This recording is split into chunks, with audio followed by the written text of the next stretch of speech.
Okay, so hello and welcome everybody to our podcast today. I am very happy and welcome Rudy De Waele to join us. My name is Julie Jackson. I am co-founder of Reflex Now, which you can find on Substack and YouTube, and I am founder of Reflex Education, website of educational services. And we are here today to discuss many things, but centered around, I feel, the magic of life. Rudy, would you like to introduce yourself? Good morning, Julie, and it's a pleasure to be here. So basically, I work as a futurist, leadership guide, and I'm the founder of Unconditional Man, which is a platform dedicated to evolving masculinity and regenerating leadership from the inside out. So I have a background in bridging innovation, technology, systems change, and I now facilitate, circles, retreats, programs, and yeah, basically that integrates emotional intelligence, somatic wisdom, and collective transformation.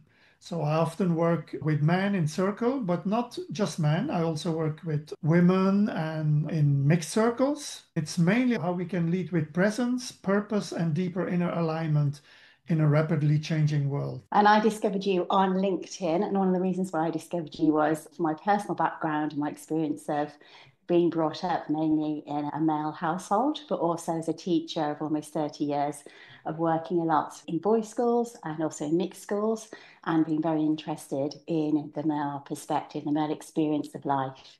And so many of your posts resonated with me. And here we are today delivering our podcast. So let's get started. Within this podcast, I would invite all the listeners to share this forwards with others. There are many different ways you can share it with friends and family. Something resonates with you and you feel there's something that they could learn from or enjoy experience. We have a platform called Scale, and you can do it through there, or there are various other means. But please do share this forward with others so we can grow the many listeners that are receiving this openly. And based on that idea, I'd like to ask you the first question, which is in today's world, in the present of now, what would you feel is important to share forward with others? And why do you feel it is important to share that message or that idea or that concept? Oh, that's immediately a very good question to start with. I would say the most important thing in life is that to be connected to the magic of life, that life is an extraordinary journey. I think we often forget, that life is a gift. And Mm, life is an extraordinary and magical journey to be lived and to be experienced.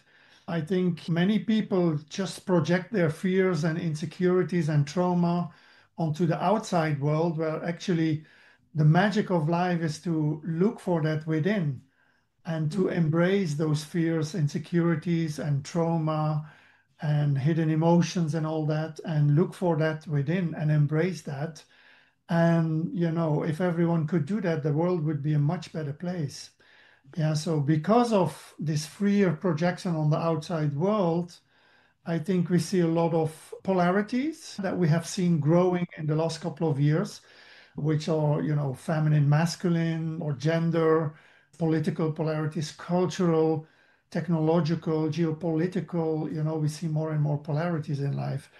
And I think this is also happening because the algorithms and because everybody is so caught into social media and screens, mm, algorithms basically increase this polarity.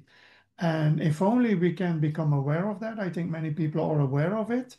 And I think the tide is slowly turning. Then we can also, look for how do we bring back balance in between the polarities. And that's also mainly the essence of my work, like how to bring back, the essence and the mm. balance in polarities. Yeah, there are a couple of points that resonate with me for asking the next question.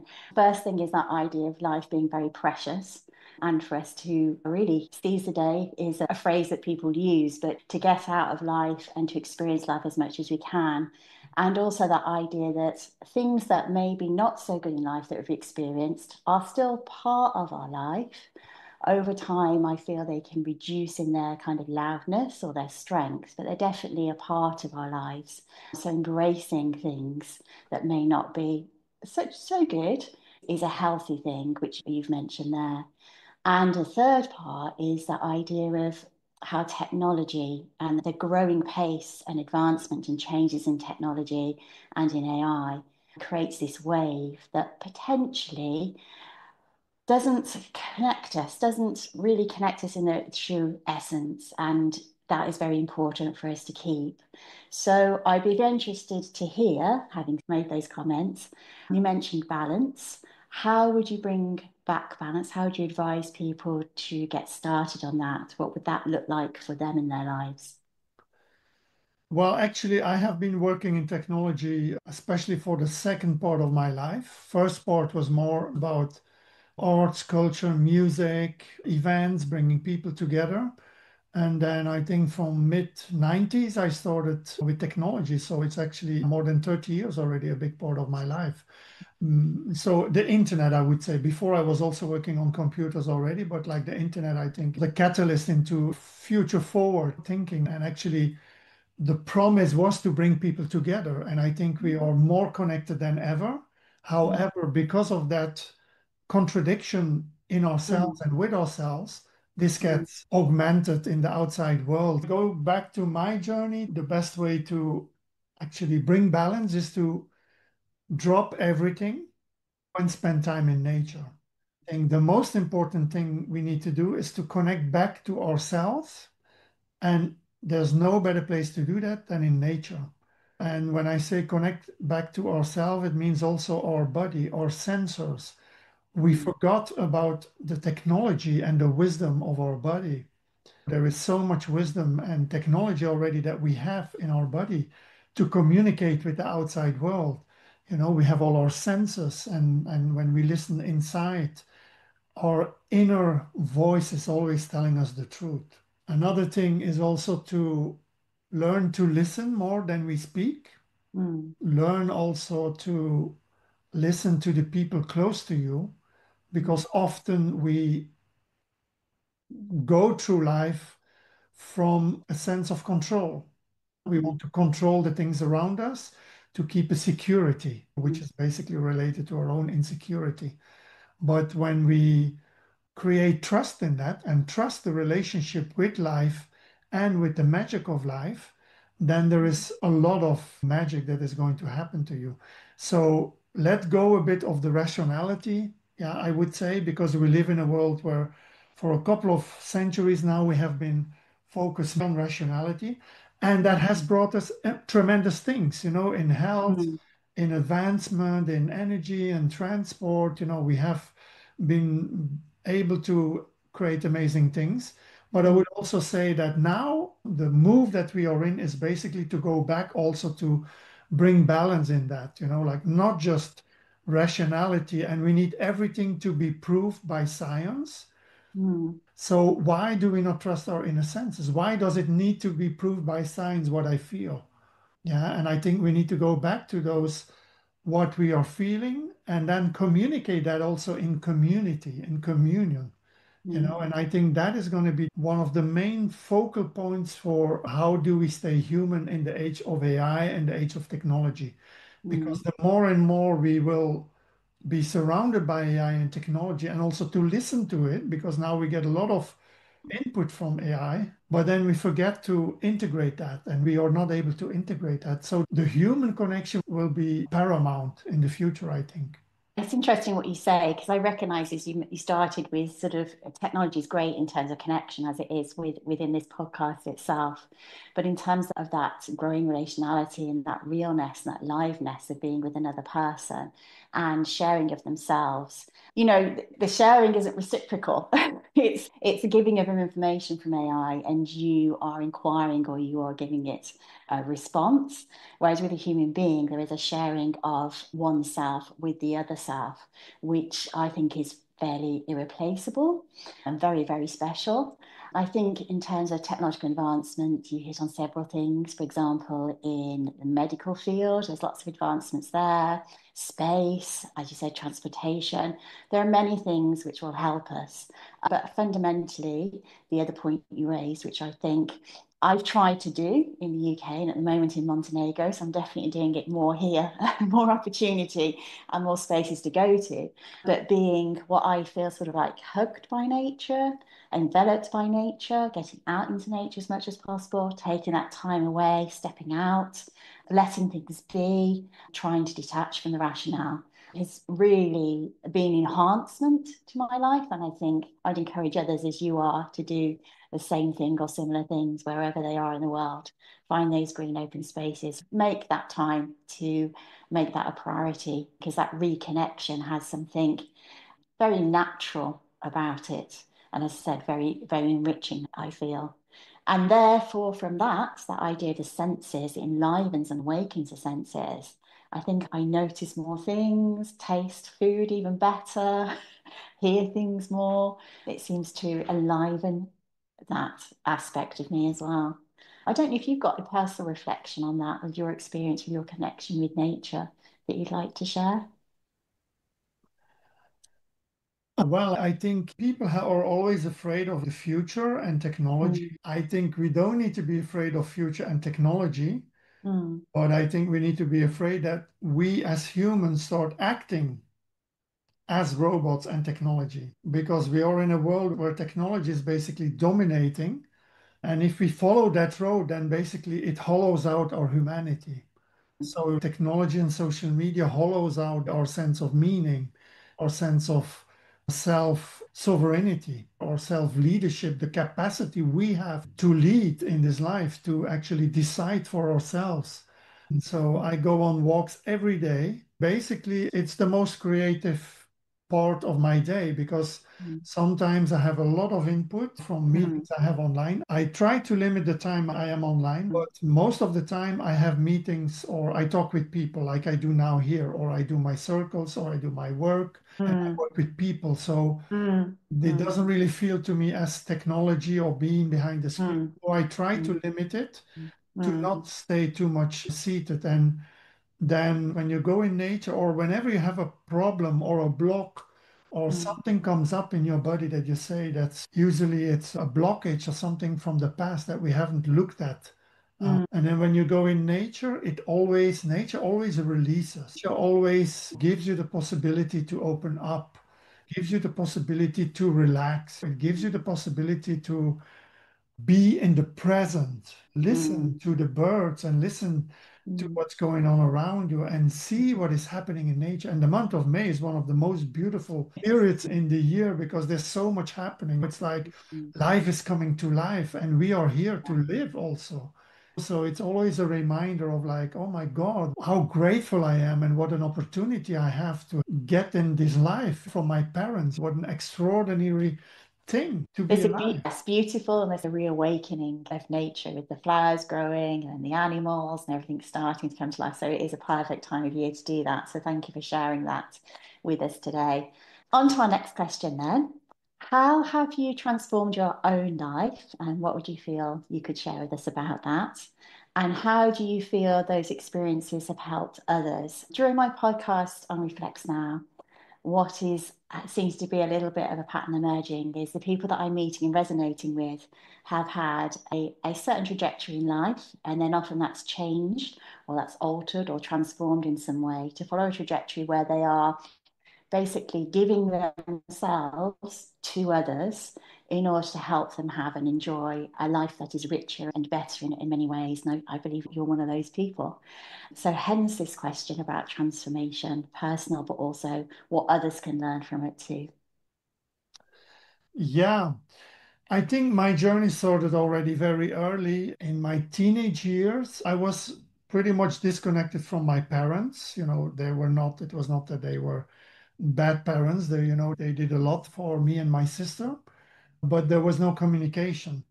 So I remember most of the time in my early teenage years, I was spending alone on my room. Mm, I remember one of the first books that impacted me was, The Odyssey by Homeros.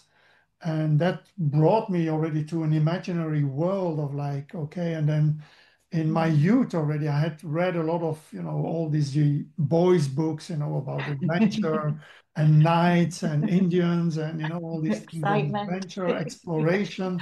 So I always had this thing. And, there was the 60s still. We were going to the moon by the late 60s. We were watching this on TV. I remember all that with my dad. We woke up Ah, at night. So there was also this connection to the future.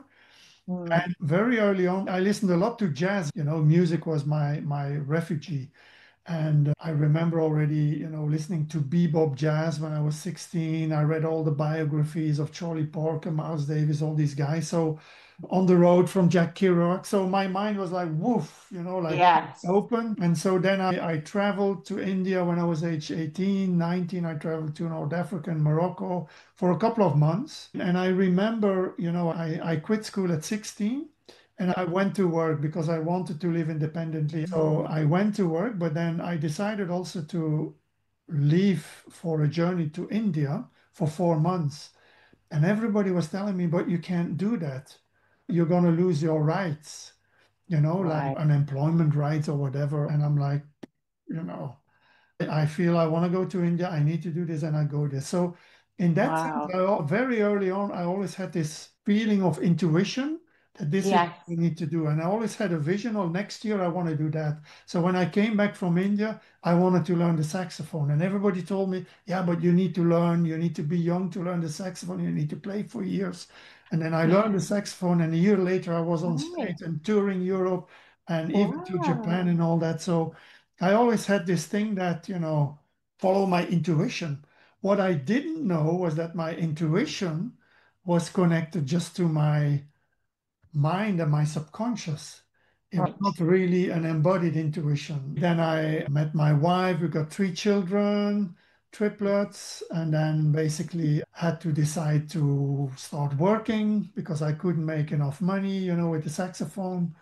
And so I always, even if I did work, to keep, the security for my family, I always had something like I was organizing, house parties, or I was organizing something to fulfill my need to, explore and experiment and always on the edges of innovation. So then later on, I was called to run a project in Belgium. I think that was 97. In 95, I started on the internet. Then there was a project in Belgium to renovate an old movie theater. We turned that into a cyber theater, the first cyber theater in the world with 100 computers in there. We had a virtual reality room in there. It was a cyber cafe. We did business events. Right. It was a restaurant. In the evening, we did cultural events, and everything was broadcasted live on the internet. So that was like the lab of the future for me. We had Okay. people like Yeah. John Perry Barlow there, Jaron Lanier, who were really the innovators from the well at the time and Mm, from Silicon Valley. So it was a world of tremendous possibility. mm, After that, I decided to move to Barcelona. In between, I worked also in Finland. And then I made the switch from internet to mobile technology. In Spain, we basically started to create mobile services, mhm, especially for the arts, for culture, for media, basically. mm, And from there, I became a mobile expert. I started blogging. And then from the blogging, I ended up in Singularity University. I think by then it was 2010 or something. Before that, I was a speaker already. mm, People started asking me about my blog. So, can you also talk about this? So, I started becoming a public speaker. Despite mm. my native language is not English, I was very scared at the time. The first time I had to go on stage in London, and I was Yeah. like, oh my God, how I'm going to do this. But I had a story, and I was always in advance of everyone. That's something that I always had. I had a very good connection because I was always bridging different worlds or making connections that others couldn't see. And so Mm, my network was always broader than everybody else. My senses were always broader and going in directions that nobody was. thinking. So, Mm, and I remember that also that I did my first, therefore, it was telecom operators at the time of what was happening with mobile disruption, in Europe by Silicon Valley. That was before the iPhone and all that. mm. And I gave them all the scenarios then already of like, here's a nice startup. And then I'm like, it's too late. Apple bought them, Google bought them. And it was a wake up Mm, call for them. So then I went a lot yeah. into, mobile startups and advising a lot in mobile until I got to Singularity University, which was then It's still, Singularity University is one of the most advanced universities that bridges technology and other sectors in life, I would Mm. say. So there also I learned for the first time that, AI, mobile, robotics, genetics, Internet of Things, sensors, everything is coming together. Yeah, and there for the first time my heart was aching. Could not tell what was aching because I had never listened to my body, but clearly my heart was telling me something. And then when I came back, I couldn't make work out of that because it was too advanced still. I had sitting already in a self-driving car and all these things. And so I was still doing some events in mobile at the time and Internet of Things. And then I moved to London.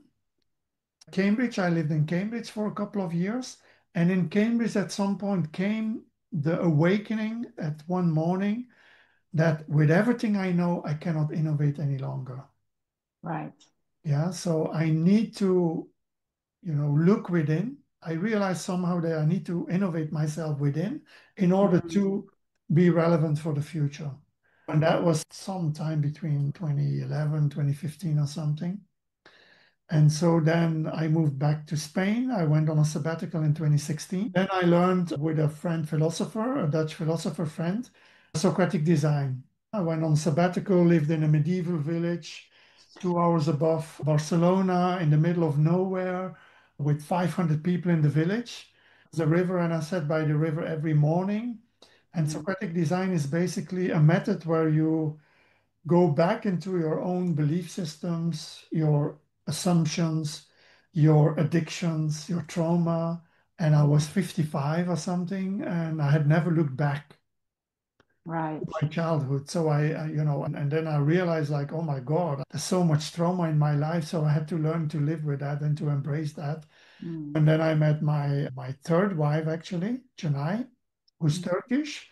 And she also was following Socratic design. And she Mm. invited me to Turkey. Why don't you come and live in Turkey? And I had no plans. My children Right. had moved back to Belgium with my first wife. Mm. And so I'm like, I didn't really had a plan where I'm going to live. And I'm like, okay, I can go into Turkey. So I rented an Airbnb there, stayed there for a month. And Mm. after that month, an apartment by the Bosphorus partner became available for 6 months for the summer. So I'm Mm. like, okay, I can spend the summer here. And so that's why I basically then took that decision. But I remember also that my whole entourage was saying, like, Rudy, what are you going to do in Turkey? It's an authoritarian country, with an Yeah. authoritarian leader, Erdogan, which is true, of course, and there's a lot to be said about that. But Mm. don't always mix, a country or a person with all the people that live there. Mm. That was also a learning for me because it was there that actually I learned to connect with regenerative cultures, people that were living, communities that were living completely off grid. Also with the Sufi culture. I got in touch with indigenous wisdom and plant-based medicine, which basically brought me the connection to regeneration and the connection to nature and how intelligent nature is, how intelligent the plants are, and what they are here for us to show. So that was a huge awakening, a very profound catalyst, I think, also for the future. Then after that, we moved to Ibiza because Ibiza is basically the place where I think we saw as the lab of humanity for humanity of the future. Because in there you have the people from Silicon Valley, the technologists, you have the regenerators, you have the creative people, you have all the indigenous wisdom leaders that pass by there every year. And there's a huge creativity and community power in Ibiza. And a lot of people just, are experimenting there, all these new systems. So that was already a couple of years ago. Mm. And that was also a huge learning for me, until I basically moved back to Belgium 2 years ago for heart surgery, an open heart surgery.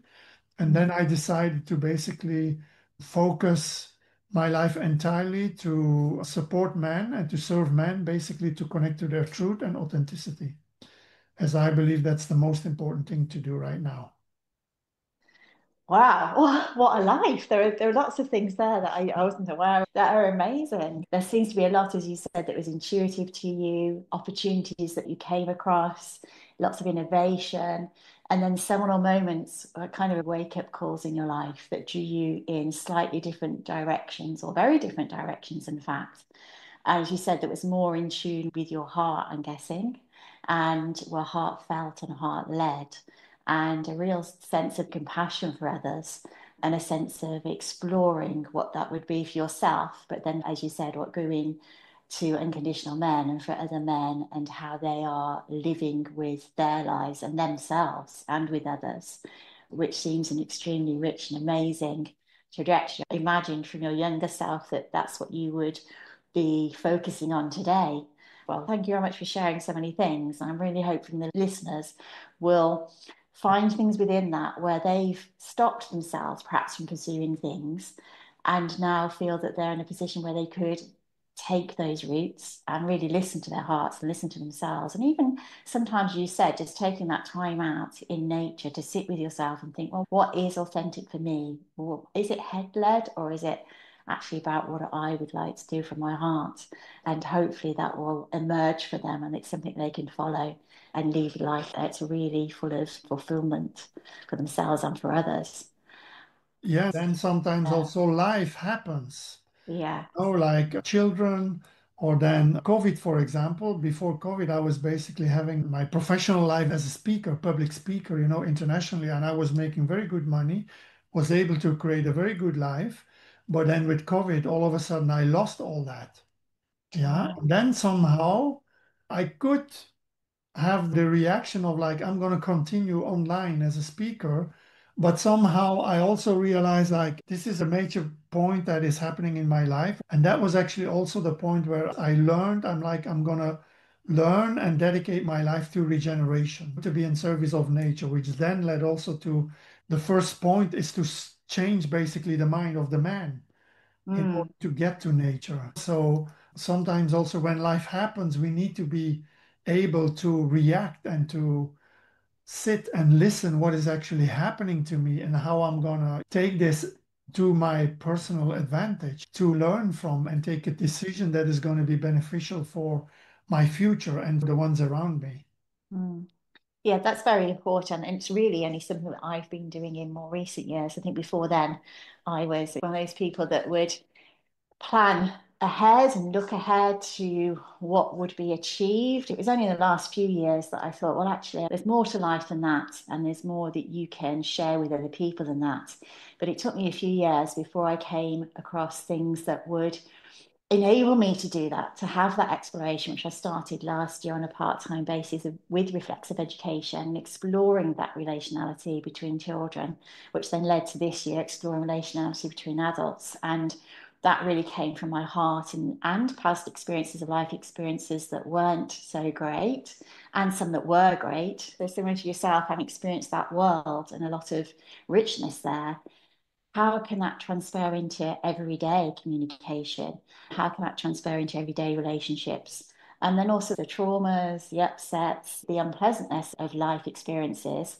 How do we transform those experiences and how do we learn from those? And how can we really enable other people to weather those storms, but also to learn from those experiences and incorporate those in a rich way, in a good way in life? And I think yourself and other people that I'm meeting, I met a lady yesterday as well, who was able to do that. And that takes some strength and courage. And also, as you said, listening to, being open to where you're at and really thinking about your heart as well as your head in terms of what feels right for you and how can you take these things forwards, as well as you mentioned, sometimes engaging with the past in a healthy and good way. So this leads nicely to my next question about how can we trust our own intuition, our own heart? Because often there are responsibilities or distractions, or our time is so feels so short that it's open to us to do these things. We might be reticent, or we might even be scared of doing it, or we might be unsure even how to do it because we become desensitized. We don't even know what that looks like for us anymore. So, what would your advice be? How does that work? While you're saying this or asking this question, I'm realizing that I am so grateful that I was able to listen to jazz when I was very early on, probably in the most. I think studies show that music is so important for teenagers because all our Mm. senses are awakened. And Yes. jazz is a very explorative form and adventurous form of music. One of my favorite quotes in life is from Miles Davis, who always said Ah, to his musicians, don't play what's there, play what's not there. So, and that's also related to intuition, because we often act of like what we see, what we yes. know, what we think is, it's always follows a structure of it has to be secure somehow. Mm. But if we listen to our intuition, it's not always secure. Sometimes our heart says like, no, you can't go this further or you can't go anymore in this direction. Mm. And if you are not listening to your intuition, the universe is going to tell you or give you messages to Mm. listen to it. So I truly believe in that. When we listen to nature and when we are connected to nature, there are so many intelligent messages that we get from Mm. the universe or whatever we call it. It's basically our own connection to what's out there and whatever we call that. As I mentioned before, I thought I was always living on my intuition or from my intuition, but I wasn't realizing that my intuition was mainly mind because I Mm. had basically shut off all my sensors very early on because I was a wounded child and I have created all these layers of protection around me, like many people do. But Mm. we are not aware of it until a certain point but that we become aware. So, which means I wasn't connected to my feelings. So then only the mind operates. The Mm. mind operates, and we are Mm. only operating from our thoughts. So, and that is not real intuition. I meet a lot of people in my professional life that say, yeah, but I act only from my intuition. My intuition is telling me. And then I go like, okay, so how deep goes your intuition? Where is your intuition really coming from? And that's also my personal journey of learning to listen to my body. And so I think your heart and your intuition, that voice in your head that tells you something, Mm. it's not right, or when Mm. something is off, Mm. I recommend always everyone listen to that voice, Mm. or at least have the courage to verbalize that voice, even if you're in a relationship and something feels off. When we verbalize that voice, it's something that comes from your own truth from within. When you speak your truth, nobody can ever say something against that, you know, Mm. Mm. unless people are really off and they are, themselves very wounded, then, Mm. it can Mm. also trigger a reaction. But when you Mm. speak your truth, often people also they become in awe of the truth, of that courage that it needs to speak Mm. that truth. Yeah. And Mm. so, especially when in decision making, what we see in the world now, and technology is basically the huge augmentation of this rational of thinking. So that's why now a lot of the youth and a lot of the youngsters, they go back to connect back to spirituality, they go back to indigenous wisdom because Mm. they need that balance of like rational and I think in Greek they call it logos and pathos, the Mm. rational versus the passionate and the living system. So, but it's not easy because the whole system around us has been built that, okay, we need rational to prove everything. So it takes a lot of courage. So you really need to take that courage from within. It's only you that can tell yourself, take that step, Mm. because in the end, it's only every time it's one step forward. Mm. It's Mm. not one big step, it's many little steps you take every day that will Mm. create the shift, Mm. and I think the most important thing is to connect to your life force. Mm. And your life force is really the force within that is aligned with your body, your mind, your heart, your body, and your soul, connected to nature and to the wonder of life, like to grow, to expansion, to curiosity, continuous learning, community, being in community. And so there is always a way. We don't need to doubt ourselves or whatever, the voices that are telling us that we are not worthy or this and that or not good enough. We Mm. need to trust ourselves that everything is going to be okay. Yes, I was going to say the word is trusting ourselves, and that can take some courage to do that. And the kind of stepping away from the rational, the evidential, or as we said, scientific proof or mathematical foundations of things, the hard, cold facts, can be feel quite risky, can almost feel a little bit disconcerting or uncomfortable, especially if you're not used to doing it and you're doing it for the first time, or you're seeing things in a different way, and exploring that whole territory can feel quite going into the unknown, almost stepping into the unknown. And I think that idea of taking one step at a time is a really good one. And being open to that, receptive to that, and having that faith in yourself that you can navigate these opportunities and events that come up, and being welcoming to that. You know, as you said, it's as much about welcoming things within yourself that you can recognize, but also welcoming what's around you. And you can learn so much by welcoming nature, by experiencing it and being immersed in it. But you can apply that to other aspects of your life. You know, if something pops up that sounds to you and to your heart like a really good thing, but wasn't in your plan for the next 5 years, well, why not go for it now? You know, and that's a bit like a tulip blossoming, you know, something pops up. I think there's a lot of analogies that can give people that encouragement and that support to go for it. And as you said, let go of other things and really become a part of a full life and life experience and life journey. My next question is, how do you inspire others to find their way in life? And this is particularly with regards to the work that you do in your business practice. So, how do people their way? Yeah, I'd like to answer back to the previous part that you were mentioning about, yeah, Mm, and basically planting the seeds. For me, regeneration has always been, it starts within. You mm, know, the ideas come out of agriculture, like planting the seeds, composting the soil, because what we are seeing now in industrial agriculture is basically the soil is dead, you know, the first 10, 20, 30 centimeters. And now we have drought here in Belgium, for example, because there's not enough rain and the rain doesn't penetrate any longer. When you have a composted soil, the mm. soil is always full of worms and, you know, plants and things Seeds. and mycelium. So it's rich in itself. Yeah. Yes. So, Yeah. and the rain can also always go through it and it goes a lot deeper.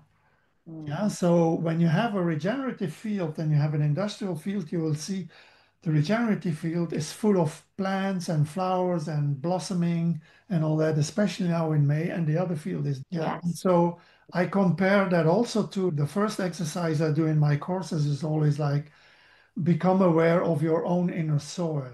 You know, what is the soil in your head? How Wow. is that soil doing? You know, like before you start planting new seeds, we need to compost that soil in your head. You know, if that soil in your head is only thinking negative thoughts or only just repeating the same thoughts, it's Mm, not a soil that can prosper.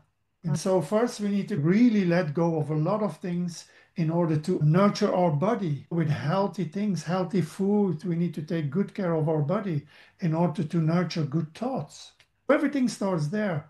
And from there on, you can build. So, the work I do mainly is doing podcasts like these, you know, to try to spread my message. And I do a lot of support of a lot of communities online, regenerative communities, man circles, and all that, of people like me that are doing this work and that mm. are actually perhaps not very visible, but that are preparing the next paradigm shift.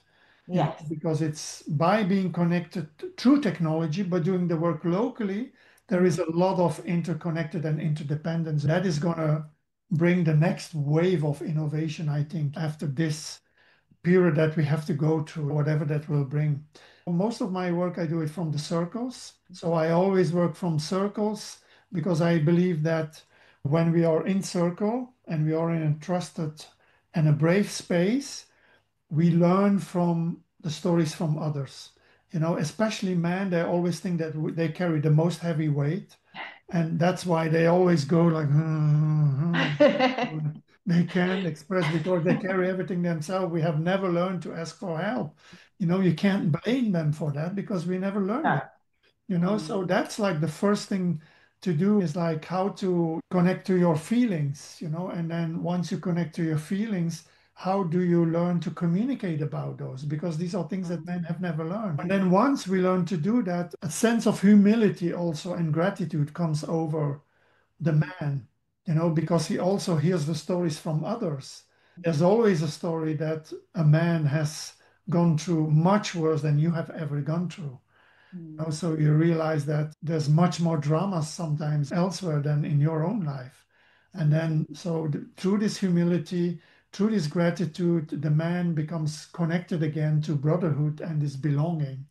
He feels belonging. And then from that part, he can start to trust again. Because don't forget that we have been grown up the last couple of decades and centuries, perhaps, in this individualized industrial society where men compete with each other. So we don't trust each other. So it's a huge shift. People underestimate that. And that's why also it's not a work that is like, okay, we have an idea, we're going to write some code, and in 6 weeks we go global. This is work that is like really from depth and that takes time. But it's very beautiful work and very beneficial work and very rewarding work when we see the change happen in front of us. So, and then once the men are able to communicate about what is happening within or what has happened in their life and also take responsibility for it, you know. So, for example, I can say in my life, for example, it took me years to understand that I wasn't able to have healthy relationships with women because I haven't healed the relationship with my mother. Right. I had a very wounded relationship.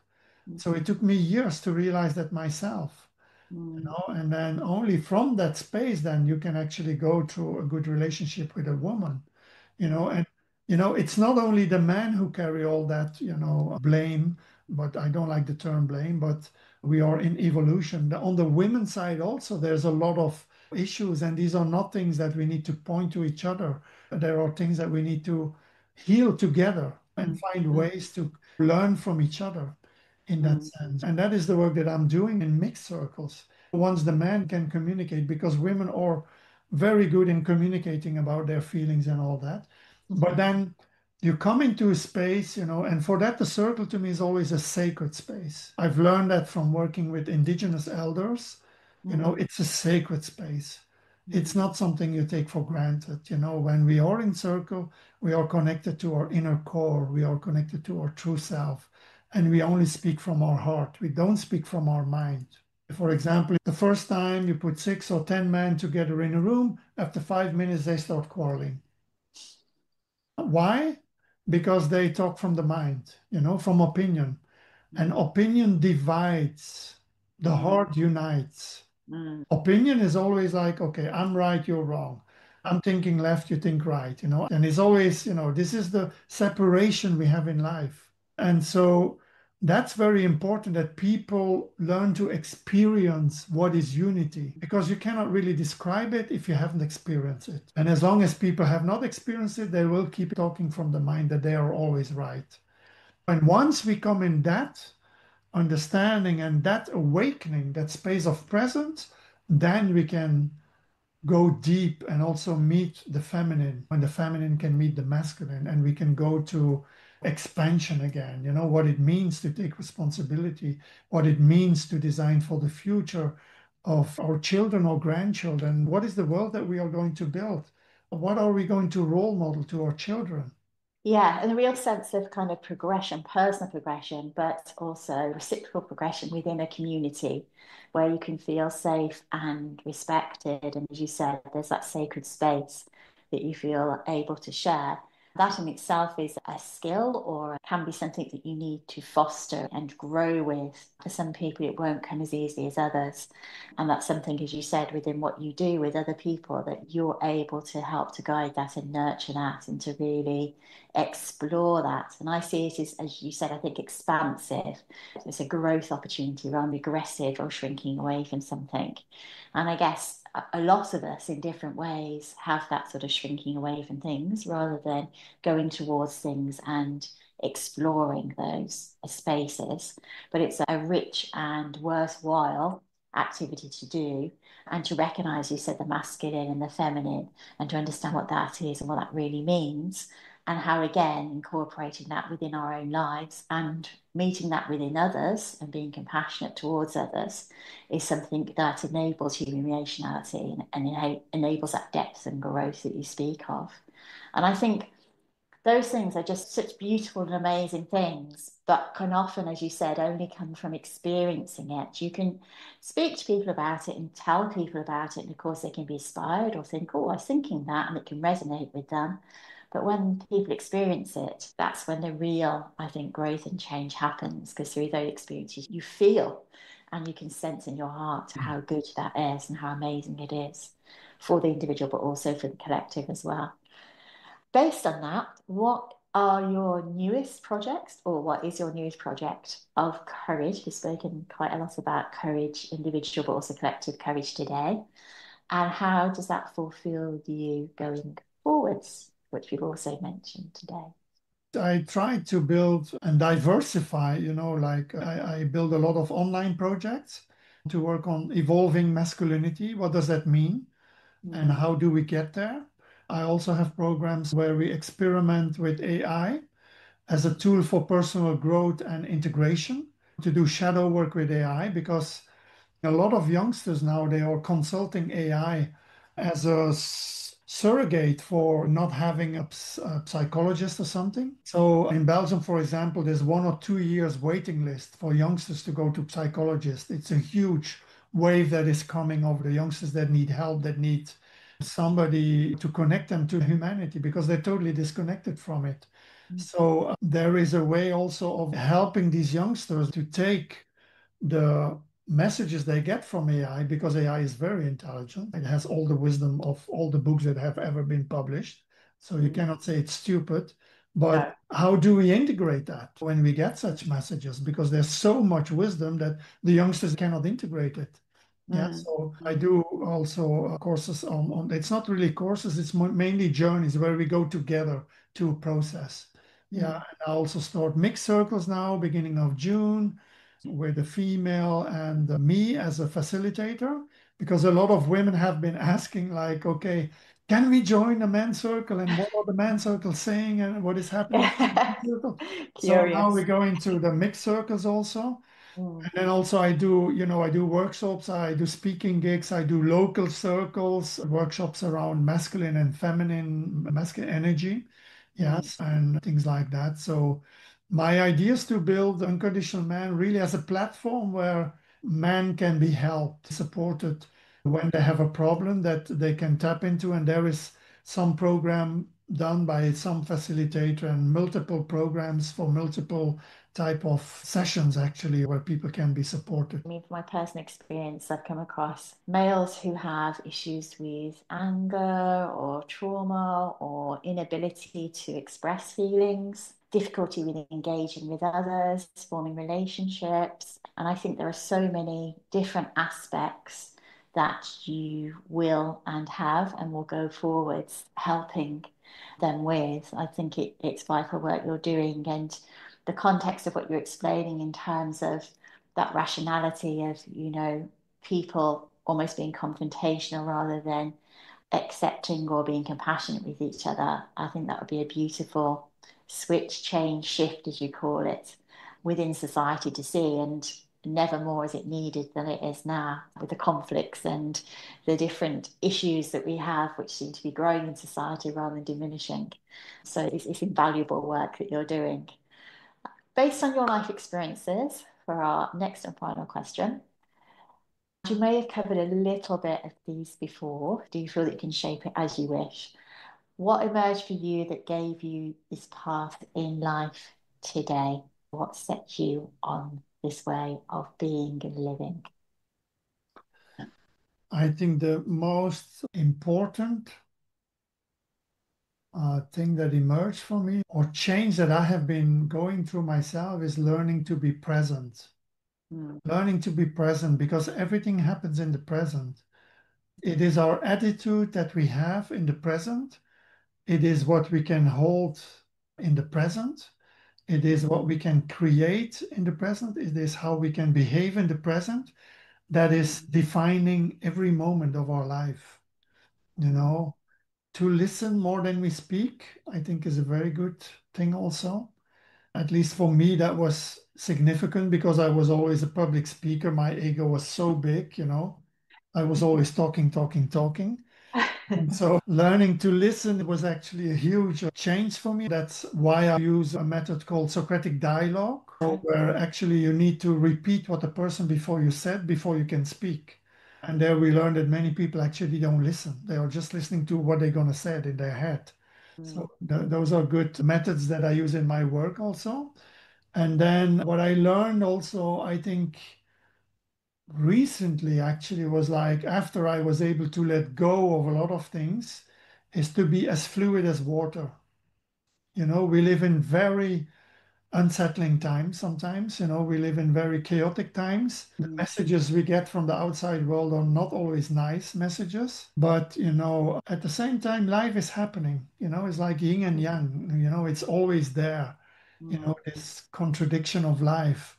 But it's to learn to live with that contradiction. And if you are like water, or you can be as water, you know, water can be like, it can be a soft river flow, you know, and then it goes down the mountain and the river becomes stronger and stronger. And then it can turn into a waterfall, you know, very passionate, you know, like, but then all of a sudden it comes in a pool, you know, or in a lake, and it becomes very silent until it comes or it connects to, you know, the sea, and then it becomes an ocean of possibilities and all that. I think if we can be as water, then life also flows as water. Yeah, so because it's because of we are thinking in patterns and blockages, and you can do this but not that, and within limits, that we block ourselves of being fully connected to life. And when we can be as water, you know, we connect automatically to our life force and our energy. What is emerging for me right now? You know, what do I like to do? What is something that I want to do that I love doing? It's also the love we put in things in the present that gives you the satisfaction for life. And then if you connect with others in our relationship, what is the love that I can put in this moment? This connection to the group, what is emerging from the group? You know, these are also things that I work a lot with the emergence from the group. Like I create structures for my courses, but at the same time, I leave it very fluid because I want to work with what is emerging from the group, what is living in the group, what are the inquiries that the group is wanting to ask now, you know, and then every constellation of people that we meet or in the groups that we are is different because we are also unique, you know. And stay curious, I would say, you know, because curiosity leads to new discoveries and the desire to do things, you know, to move into something else, you know, don't focus on fear, don't focus on what can limit you, but focus on like, you know, what is telling me inside, you know, if I would follow just that now, yeah, it can might not sound obvious, and the journey there might not be, you know, sweet sometimes, but you know, when you go through it, that's basically what the universe is calling you for, you know, to live an infinite life of excitement and wonder and beauty, you know, like always look for beauty, you know, like what is the I always had this quest for beauty. How can I bring beauty into my life, you know? And that is something that we need to do together. It's not something we do alone, you know? I think I can stop here. That's great. I think that idea of the water analogy and the different phases in your life and what they can be like, I'm sure everyone listening can resonate with those aspects. Sometimes we can feel in full flow and feel that we are part of a river and there are maybe bends in it, but we're going in the right direction or feeling it's actually part of us and it's a wonderful thing. But then sometimes we have the waterfall moment, which is exciting, thrilling, and engaging. And it's to me, it's about being alive, the sense of being alive to life and really feeling part of it and really engaging with it and having that sense that we can feel excitement, we can feel enjoyment. Interestingly enough, we're not feeling guilt or we're not feeling it's wrong for us to do that or it's indulgent, which sometimes people feel, especially when they've got different responsibilities. but it's actually an important part of our daily existence and enables us to feel some sense of joy. I call them moments of joy. We have these moments of joy, we have experiences of joy. But as you recognize, sometimes where we may feel our heart is leading us to may be quite tricky or challenging. But that journey and that route to wherever that might be is an important one to explore and to follow. The curiosity element, I think I really, really would like everyone listening to have those curiosities and to meet people who are receptive to that curiosity as well, that we are open, that we become open to curiosity. We don't see it as disabling or unnecessary or time consuming or an irrelevance, but we enjoy that with each other. Because as we've recognized in this discussion, the internet has a vast amount of information at a click of a button. But a person and building that relationality and those relationships by exploring our curiosity, whether through, as you're doing, men's circles and mixed circles in the future, or whether just on a one-to-one basis, I think that's another moment of beauty. You mentioned things being beautiful, a moment of beauty that we can share. So much today that we've gone through and we've explored. I've really, really enjoyed the depths at which you and I have come to within this conversation. And it makes my summing up quite tricky because I was thinking there's so many things. So I apologise to all the viewers if I miss parts out because there is a lot. But for me, there's definite points of ideas that have hit home as things that are moments of, right, I will take this away with me and I'm going to share it with everybody because I hope they will do too. I think the idea of the soil in your mind, something I've never come across before, is a really good way of thinking about where are we at and what are we doing? Are we building and growing and having any compost in our lives that way? So that we can have our beautiful flowers and beautiful nature, or are we, as you said, that industrial landscape, which is quite barren? And sometimes that takes bravery and courage to look at ourselves, to really look at ourselves rather than look at what we think we're doing and what we think we are. I think another highlight of our conversation has been the idea of music, which we both share. And I didn't realize we both shared it to the extent we did. But those experiences has been really liberating. And experiences of nature have been freeing and liberating in terms of creativity and intuition and ingenuity and really, again, another way that other people who listen could explore of connecting with themselves and their hearts and being inspired as you have been, as I've been in my life, by people who've gone before us and experienced those moments that are really great, those salient points in life.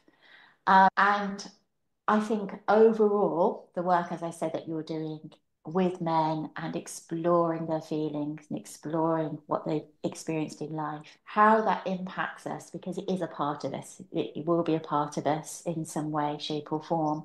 And how do we look at those things with loving compassion for ourselves and for others and use those experiences and develop ourselves going forwards and feel that we can come together and, as you said, has been inspired by Indigenous cultures of a sacred sanctuary to share those experiences and those emotions, and therefore to experience the magic and beauty of life and to feel that our life is enriched and that, as you say, every moment is a moment that we've treasured and we've explored, used, embraced in a wonderful way. So I hope you feel that does reflect many of the elements that we've spoken about today. And as I said, I really thank you for the work that you're doing for others. And I look forward to hearing more about what's happening for you in the future. As I said, I know you're on LinkedIn. That's somewhere that I view your posts. And I hope other people, as you said, this podcast will open them up and be receptive to what you are doing in that sphere, myself in the educational sphere, and also in terms of people and their life stories and how they've transformed their life to really give themselves to other people for the betterment of them. And I'd encourage anyone who feels this resonates with them to share this forward with others in a way they feel appropriate. Scale platform is out there as an app if they wish to use it. And these messages and these inspirational insights can be shared and used, more importantly, in people's lives so they can feel really fulfilled. Thank you, Julie, for the invitation and also your lovely questions. And as a matter of Oh, outro, I wanted to give another analogy with nature or how can be inspired by nature. yes, please Usually do. when we see a tree or an oak tree, we see a tree, branches and leaves, and Mm, that's it. But mm, when we look from a regenerative perspective or when we are really connected to nature, we can see the tree as an entire ecosystem. The tree's roots, they communicate with each other, the trees, with other mm, trees in the forest. The roots are full of mycelium, which are mm, communicating with each other. And in the tree itself, it is also a way of how we neutralize carbon, you know. It's mm, contributing in so many ways, and it harvests, I don't know how many animals, and little animals and insects, lots of different forms that it hosts, in its tree itself. So seeing the tree as an ecosystem instead of just like some things that we have learned just from the rational part, that will create a lot more open view of like what is possible in life and what is actually there to see in nature, because nature is showing us, and then for people who live in the city, I know it's difficult. So I also recommend it for people in the city, go to nature every weekend, yeah, use that connection with nature, mm, because it's our most fertile ground of staying human and staying connected. mm. So with this, I'll say bye bye. Yes, those connections with ourselves and with others, a beautiful thing. And thank you very much for that reflection at the end. And thank you to all our listeners. And please do share it forward. Thank you, Rudy, for today. Really enjoyed it. Thank you, Julie. Have a great day. Bye bye.